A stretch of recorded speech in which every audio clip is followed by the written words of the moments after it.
તો હું just conclude કરવા માંગીશ. આટલું બધું લાંબુ there is no point in dragging things. બરાબર. અમે લોકો છેલ્લા 3-1 વર્ષથી we have been visiting the DEO office and meeting FRC people. અમે પૂરતા પુરાવાની સાથે જે એડિશનલ ડોક્યુમેન્ટ્સ જોઈતા છે એ બધા આપ્યા છે, જેના બેઝિસ પર ઘણી બધી આઇટમ્સ છે જે એફઆરસી ઓર્ડર પ્રમાણે જે આવતી હોય એવી ઘણી બધી આઇટમ્સ છે જે ક્વેશ્ચનમાં છે બાય લો. હવે સૌથી પહેલો મુદ્દો એ છે અહીંયા કે લો નામનો કોઈ વર્ડ જ નથી. ઓકે, અહીંયા દેર ઇઝ નો લો.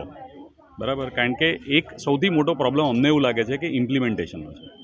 હવે અમે કન્ફ્યુઝ લોટ ઓફ પેરેન્ટ્સ છે જે સ્કૂલ પાસે જઈએ તો સ્કૂલ કહે છે અમે પ્રાઇમ છે, અહીંયા આવીએ તો આ લોકો કહે છે કે અમે ગુજરાત સરકાર તરફથી માન્ય જે એફઆરસી કમિટી છે, જે ડીઈઓ નિયુક્ત થયા છે, એટલે ઘણા બધા ડીઈઓ બી ચેન્જ થઈ ગયા, એટલે હું તો હમણાં જ આવ્યો છું, એટલે આઈ મે નો હિમ એન્ડ વ્યાસ સાહેબ. સો આની અંદર એવું છે કે અમને છે ને શટલકોકની જેમ વાપરે છે.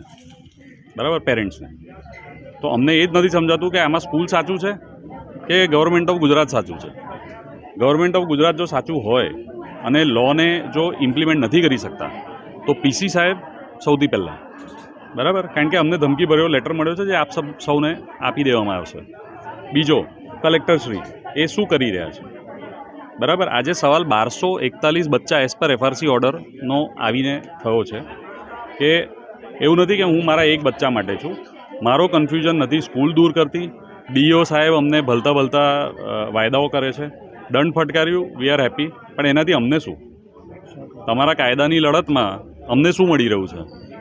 એઝ અ પેરેન્ટ અમે શટલકોકની તેમ આમથી તેમ ફરી રહ્યા છે.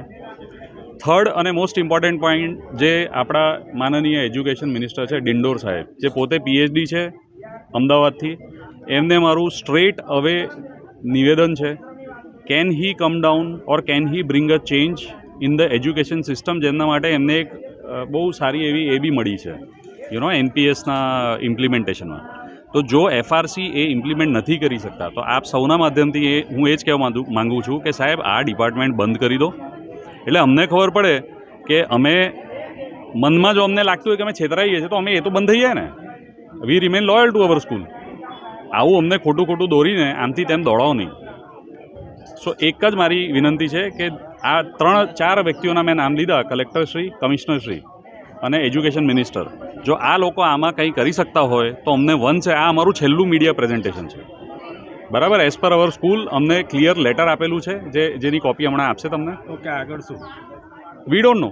અમે હવે આવવાના જ નથી. We are not interested. છોકરાઓનું ભવિષ્ય શું?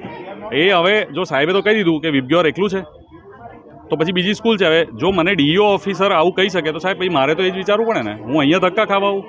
મારા નોકરી ધંધા નથી કરવાના. શું નામ તમારું? પ્રણવ શ્રીવાસ્તવ. વિગત સ્કૂલના પેરેન્ટ્સ આવેલ છે. સ્કૂલની અરજી આપણે હમણાં જ સ્કૂલની અનિયમિતતા અને જોગવાઈ ભંગ બદલ 30,000 રૂપિયાનો દંડ ફટકાર્યો છે. એ ઉપરાંત શાળાની હજી પણ જોગ હુકમી ચાલુ છે. એ જોગ હુકમી જોતા શાળાની સામે એક આરટીએ મુજબ તપાસ કમિટી બનાવીશું અને 2 દિવસમાં એનો અહેવાલ આવશે અને એ અહેવાલને ધ્યાને લઈને એની જે એનઓસી છે એ કેન્સલ કરવાનું પણ આપણે સરકારમાં લખીશું.